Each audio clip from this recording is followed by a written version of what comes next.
आपण बनवणार आहोत पांढरा पुलाव। त्या पांढऱ्या पुलावसाठी मी काय काय घेतले मी तुम्हाला दाखवते। तर इथे सगळ्यात आधी ना मी तांदूळ घेतलेला आहे। इथे मी घेतला कोळम, तर हा कोळम तांदूळ आहे। तुम्ही ह्याच्या ऐवजी बासमती वापरला तरीही चालतो, बासमती तांदूळही घेऊ शकता। तर हा माझ्याकडे मेजरिंग कप आहे, तर ह्या कपने मी आहे ना 5 कप जे आहे ना तो तांदूळ घेतलेला आहे। आणि 5 कप तांदळासाठी मी 10 कप ह्याच मेजरिंग कपने 10 कप पाणी गरम करायला ठेवले आणि गरम करून ठेवून दिले त्याच्यावरती झाकण। तर इथे आहे 5 कप तांदूळ, त्याच्यासाठी दुप्पट पाणी घ्यायचं आहे। 5 कप साठी 10 कप पाणी। आता हा तांदूळ आणि तो तांदूळ मी स्वच्छ धुवून जो आहे ना हा तांदूळ मी स्वच्छ धुवून अर्धा तास भिजत ठेवला होता। तुम्ही अर्धा ते पाऊण तास हा तांदूळ भिजत ठेवू शकता। आता इथे मी काय काय तयारी केली आहे ती दाखवते। हे आहेत 4 कांदे उभे चिरलेले, 7 ते 8 हिरव्या मिरच्या मध्ये मी त्याला चीर देऊन घेतलेली आहे। आलं लसूण पेस्ट आहे, आलं लसूण मी कुटून घेतलेलं आहे। तर हे आहे 7 ते 8 लसणाच्या पाकळ्या आणि अर्धा इंच आलं जे मी खलबत्त्यामध्ये कुटून घेतलंय। 1 वाटी आहे फ्लॉवरचे तुरे मी स्वच्छ धुवून घेतलेले आहेत। आणि त्याच वाटीने 1 वाटी गाजरचे तुकडे, 1 वाटी हिरवे मटार, 1 वाटी बटाटा साल काढून घेतलाय आणि 1 वाटी हे आहे श्रावण घेवडा। आणि गरम मसाल्यामध्ये मी इथे 4 हिरवी वेलची, 2 मोठी वेलची काळी, 8 काळी मिरी, 4 लवंगा, 1 चमचा जिरं, 2 तुकडे दालचिनी आणि 1 चक्री फूल। तुमच्याकडे जो मसाला अवेलेबल असेल तो तुम्ही वापरलात तरीही चालेल। आता हा व्हाईट करणार आहे आपण, तर ह्याच्यात हळद वगैरे काहीही टाकणार नाही आपण। चला तर मग पुलाव बनवायला सुरुवात करूया। हे पहा व्ह्यूअर्स, इथे आता मी ना 5 चमचे तेल घेतले, 5 ते 6 पळी तेल घ्यायचं आहे छोटी, कारण आपण जे भात बनवणार जास्त प्रमाणात आहे। हा भात जो आहे ते 7 ते 8 लोक आरामशीर खाऊ शकतील एवढा भात आपण बनवणार आहे। तर सगळ्यात आधी आपण तेलामध्ये ना हे गरम खडे मसाले टाकायचे आहेत आणि 1-2 मिनिटं ह्याला फक्त तेलामध्ये गरम होऊ द्यायचं आहे। हे पहा इथे मी 2 ना तमालपत्र पण टाकलेली आहेत ह्याच्यामध्ये। आता हे जास्तही आपल्याला हा मसाला ना परतायचा नाही। 10 सेकंद झाले की आपण ह्याच्यामध्ये उभी चिरलेली हिरवी मिरची टाकणार आहोत। थोडीशी हिरवी मिरची परतून घ्यायची 10 सेकंद। त्यानंतर लगेचच उभा चिरलेला कांदा आपण ह्याच्यामध्ये ॲड करायचा।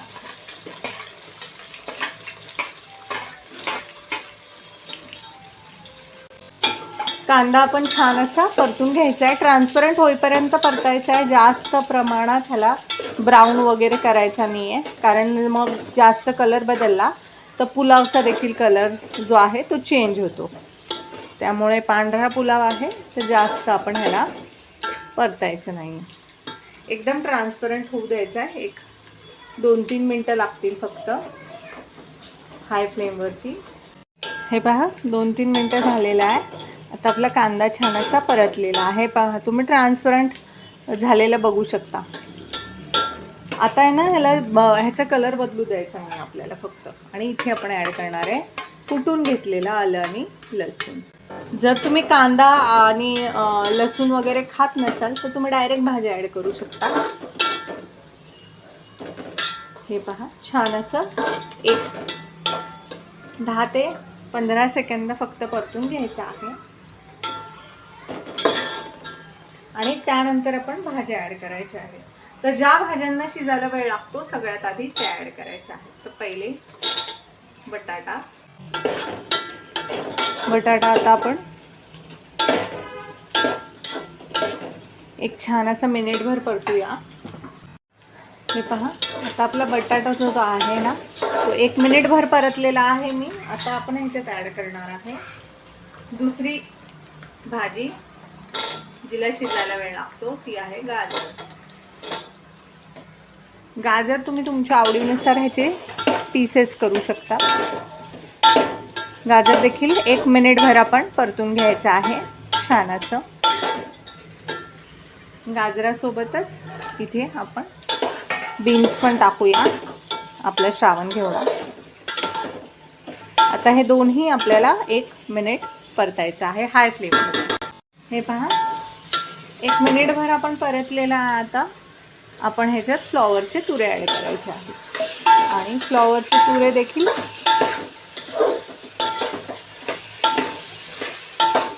1 मिनिट परतून घ्यायचे आहेत या भाज्यांसोबत. आणि तुम्ही बघू शकता भाज्यांचा रंग आहे तसाच छान राहिलेला आहे. जर तुम्ही खूप वेळ परतलं नाही तर मग ह्याचा कलर चेंज होतो. त्यामुळे जास्त वेळही नाही, 1 मिनिटभर फक्त परतायचं आहे भाज्यांना. हे पहा आता आपण फ्लॉवर देखील 1 मिनिटभर छान असा परतून घेतलेला आहे.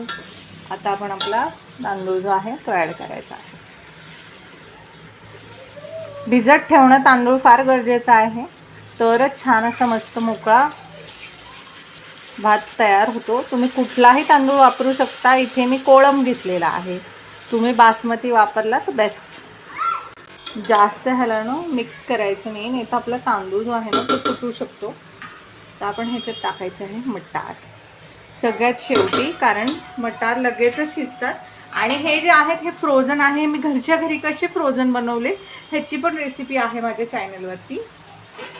तर आता आपण ह्याला हलवायचं नाही आहे तांदळाला.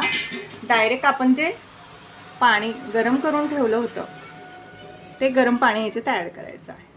गरम पाणी ॲड केल्यामुळे भात तर लवकर शिजतोच, पण छान असा मोकळा देखील होतो. त्यामुळे आता एकदम हलक्या हाताने आपण हे मिश्रण मिक्स करायचं आहे. आणि आता ह्याच्यात चवीनुसार मीठ टाकायचं आहे. आपण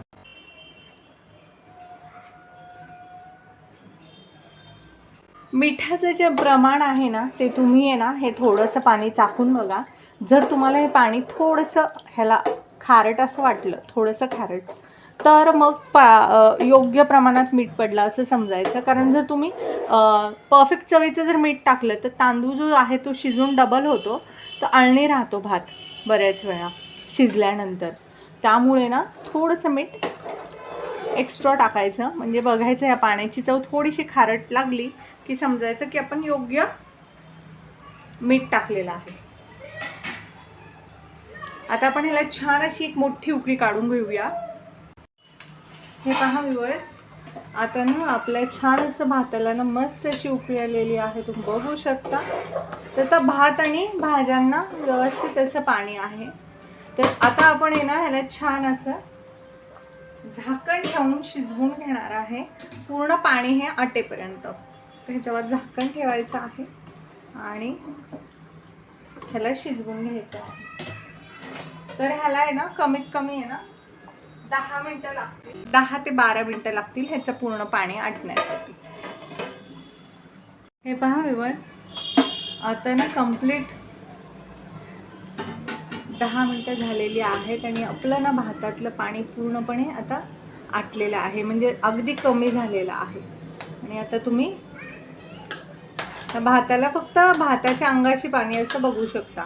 तर आता आपण काय करायचं ना ह्याच्यावरती घट्ट झाकण ठेवायचं आहे आणि गॅसची जी फ्लेम आहे ती लो करायची आहे आणि 15 मिनिटांसाठी हा भात शिजवून घ्यायचा आहे लो फ्लेमवरती 15 मिनिटं. हे पहा व्ह्यूअर्स, आता 15 मिनिटं लो फ्लेमवरती मी भात ठेवला होता आणि हे पहा तुम्ही बघू शकता पूर्ण पाणी आटल्यानं आपला भात किती छान फुललेला आहे. तर आत्ता आपल्याला हा भाताला हलवायचं नाही आहे, बिलकुल पण हलवायचं नाही आहे, असंच झाकण ठेवायचं आहे आणि 10 मिनिटासाठी आपण हा भात असाच ठेवणार आहे. आणि 10 मिनिटानंतर मी तुम्हाला हा सर्व करून दाखवणार. तुम्ही पण बनवल्या लगेचच ह्याला घ्यायचं नाही खायला, ह्याला 10 मिनिटं असंच रेस्ट करून द्यायचं. 10 मिनिटं ठेवल्यामुळे काय होतं ना, जो भात आहे तो जो भाज्या आहेत सगळ्या आपल्या भाताच्या, त्या भाज्यांची चव भात हा स्वतःमध्ये खेचून घेतो आणि भाताला भाज्यांची चव येते. त्यामुळे लगेचच हा भात मिक्स करायचा नाही आहे, असंच 10 मिनिटासाठी ठेवून द्यायचा आहे गॅस बंद करून. हे पहा व्ह्यूअर्स, आता 10 मिनिटं झालेली आहे आणि आपला भात जो आहे तो छान असं सेट झालेला आहे. आणि तुम्ही बघू शकता हा किती छान पांढरा शुभ्र मस्त असा मोकळा मोकळा आपला तयार आहे. आणि हा आपण कोळम भात वापरून केलेला आहे. बघू शकता तुम्ही, अजिबात चिकट झालेला नाही आहे, एकदम छान असा मऊ मस्त सुटसुटीत झालेला आहे. तर हा आता मी तुम्हाला सर्व करून दाखवते. हे पहा व्ह्यूअर्स, आपला मस्त असं गरमागरम पुलाव तयार आहे. कसा दिसतोय ना, टेस्टी टेस्टी यम्मी यम्मी.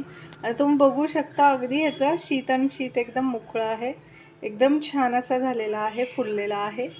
तर तुम्ही पण ही रेसिपी नक्की ट्राय करा. रेसिपी आवडल्यास चॅनल लाईक करा, सबस्क्राईब करा. रेसिपी कशी वाटली कमेंटमध्ये नक्की सांगा. आणि अगदी हा पांढरा शुभ्र राहिलेला, ह्याचा कलर अजिबात चेंज झालेला नाही आहे.